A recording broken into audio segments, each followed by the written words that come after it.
तेजस classes में आपका स्वागत है। 1992 से लेकर 2020 तक बिहार में जितने भी एग्ज़ाम हुए हैं उसमें टोटल 12,000 प्रश्न बनते हैं। उसका यह पार्ट 10 है। इससे पहले पार्ट 9 तक अपलोड किया जा चुका। अगर आप नहीं देखो तो उन वीडियोस को भी जाके देख लो।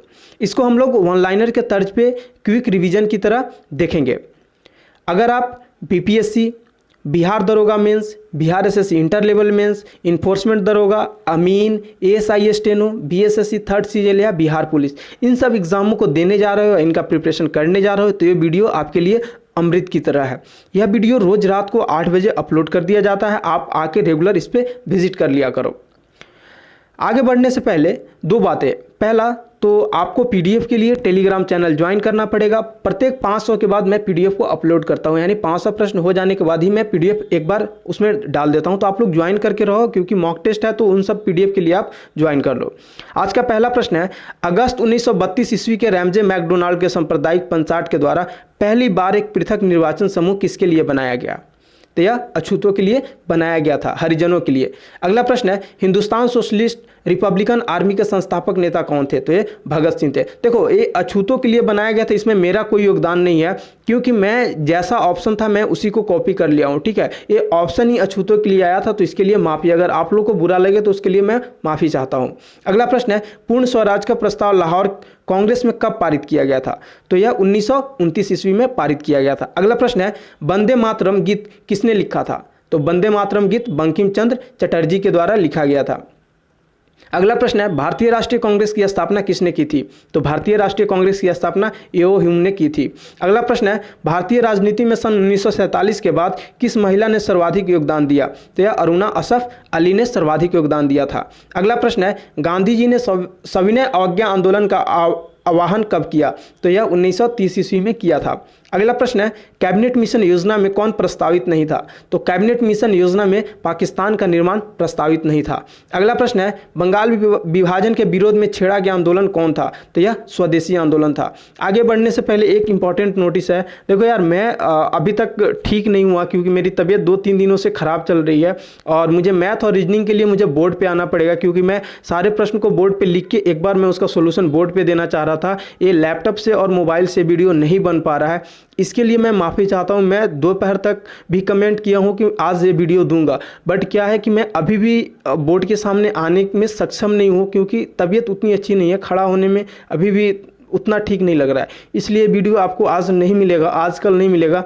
मैं देखता हूं 1-2 रोज़ में मेरी तबीयत ठीक होने के बाद इसको मैं एक दिन में 2-2, 3-3 मॉक टेस्ट मैं करा के आप लोगों को क्लियर कर दूंगा। एग्ज़ाम में अभी थोड़ा टाइम है, तो पेशेंस बनाइए।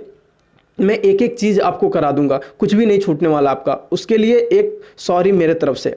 अगला प्रश्न है, दिल्ली चलो का नारा किससे संबंधित है? तो दिल्ली चलो का नारा इंडियन नेशनल आर्मी से संबंधित है।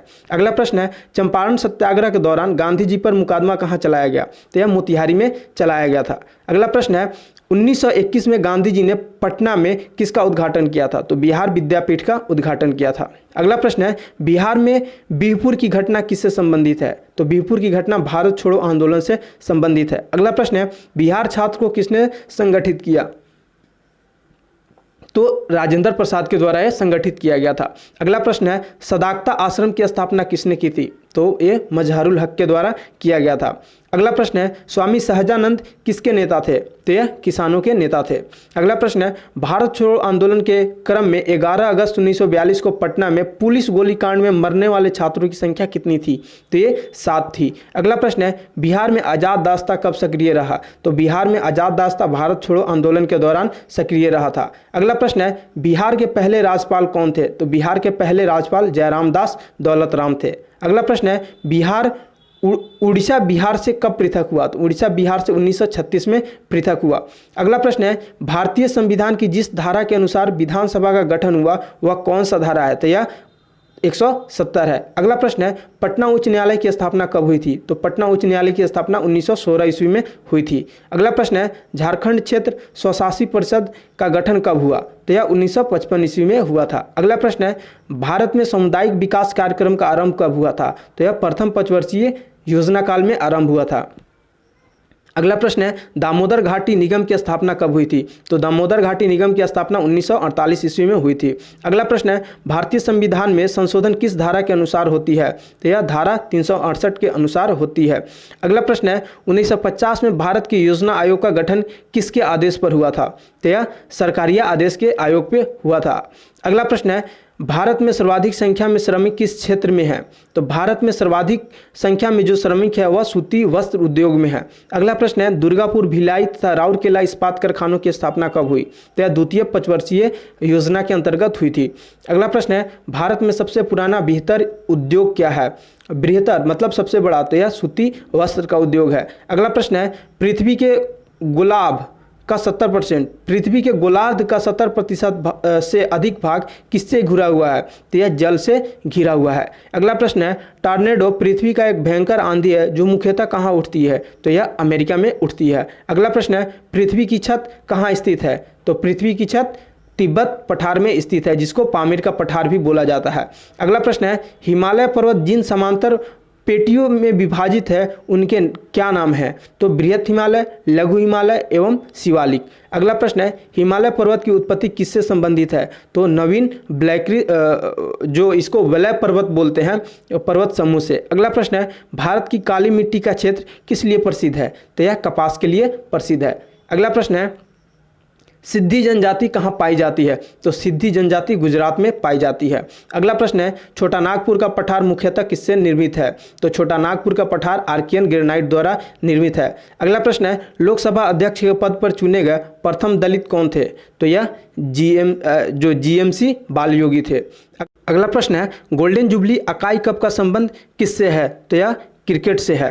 अगला प्रश्न है ए ब्रश विथ लाइफ किसकी आत्मकथा है? तो A brush with life Satish Gujral की आत्मकथा है। अगला प्रश्न है श्रीमती विजया राजे सिंधिया की आत्मकथा के शीर्षक का नाम क्या था? तो यह राजपथ से लोकपथ पर।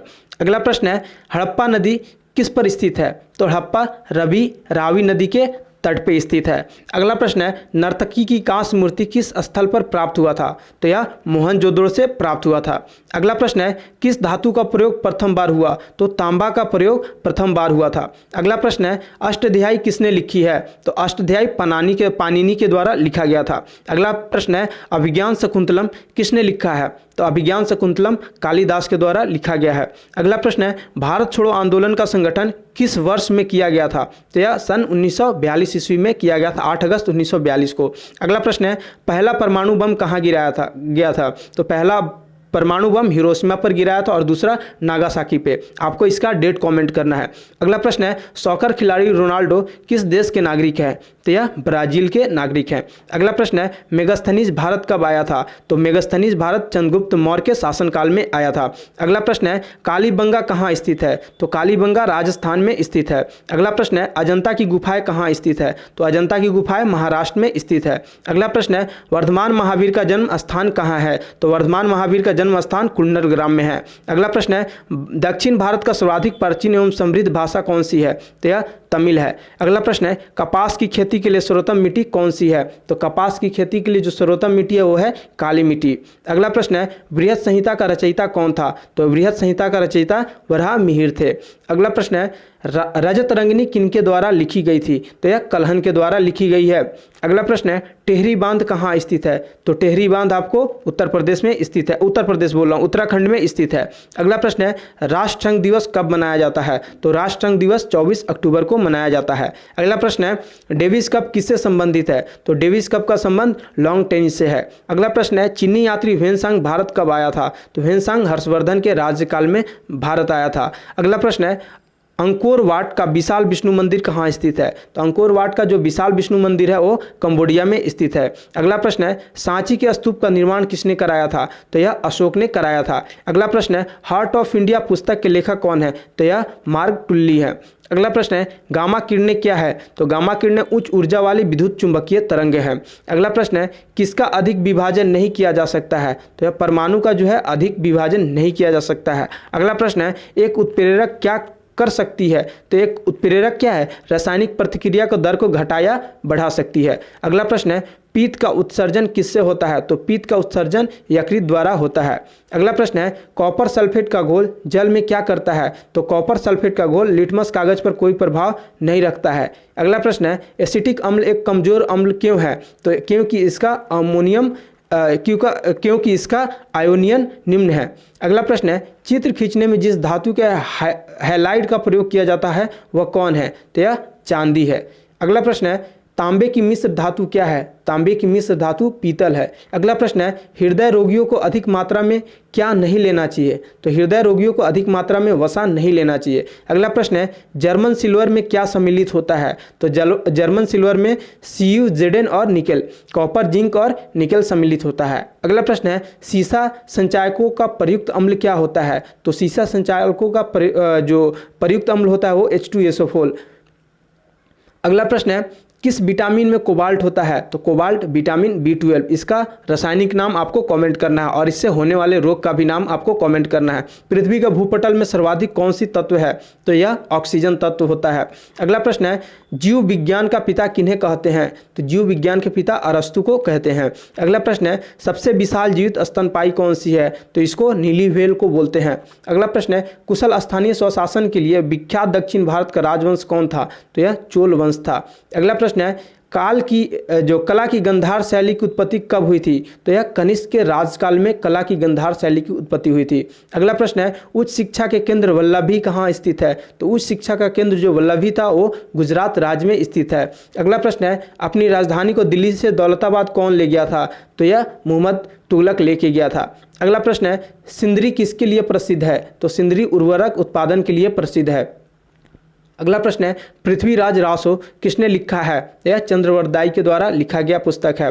अगला प्रश्न है, गीत गोविंद के रचयिता कौन थे? तो गीत गोविंद के रचयिता जयदेव हैं। अगला प्रश्न है, दक्षिण भारत पर विजय करने वाला पहला शासक कौन था? तो यह अलाउद्दीन खिलजी था। अगला प्रश्न है, जैन धर्म का सर्वाधिक महत्वपूर्ण सिद्धांत क्या था? तो जैन धर्म का जो सर्वाधिक महत्वपूर्ण सिद्धांत था वो था अहिंसा। अगला प्रश्न है, खजुराहो के मंदिर कहाँ स्थित है? खजुराहो का मंदिर मध्य प्रदेश में स्थित है। अगला प्रश्न है, भारत में प्रथम स्त्री मुस्लिम शासक कौन थी? तो महिला मुस्लिम शासक रजिया बेगम थी। अगला प्रश्न है, श्रीमद् भागवत गीता पर सुप्रसिद्ध मराठी टीका किसने लिखी थी? तो यह संत ज्ञानेश्वर ने इस काम को किया था। अगला प्रश्न है, रामचरितमानस के रचयिता कौन थे? तो रामचरितमानस के रचयिता आपके तुलसीदास हैं। अगला प्रश्न है, भारत में मुगल साम्राज्य का वास्तविक संस्थापक कौन था? तो यह बाबर था। अगला प्रश्न है, लक्षद्वीप प्रायद्वीपीय कहाँ स्थित है? लक्षद्वीप प्रायद्वीप कहाँ स्थित है? यह अरब सागर में स्थित है। अगला प्रश्न है, दिल्ली के लाल किले का निर्माण किसने कराया था? तो लाल किले का निर्माण शाहजहां के द्वारा कराया गया था। अगला प्रश्न है, भारत का अंतिम मुगल शासक कौन था? तो बहादुर शाह जाफर था। आज हम लोग 900 तक देखे हैं। अगले प्रश्न में हम लोग 901 से 1000 तक देखेंगे और PDF भी मिलेगा। आज के लिए इतना ही, और आज और कल देखते हैं। 2-3 दिन हमको टाइम दो यार, क्योंकि मैं फिट होके मैं खुद ही अपलोड कर दूंगा। उसके पहले मैं एक चीज़ आप लोगों को बोल दूंगा कि हाँ मैं फिट हूँ और मैं अपलोड कर रहा हूँ। फिलहाल आपको जो GK GS का मॉक टेस्ट है, ये जो 8 बजे का है, मैं इसको नहीं रोका हूँ। देखो आज दोपहर का वीडियो भी मैं नहीं दे पाया क्योंकि ठीक नहीं लग रहा था तबीयत। चलो आज के इतना ही, मिलते हैं नेक्स्ट वीडियो में।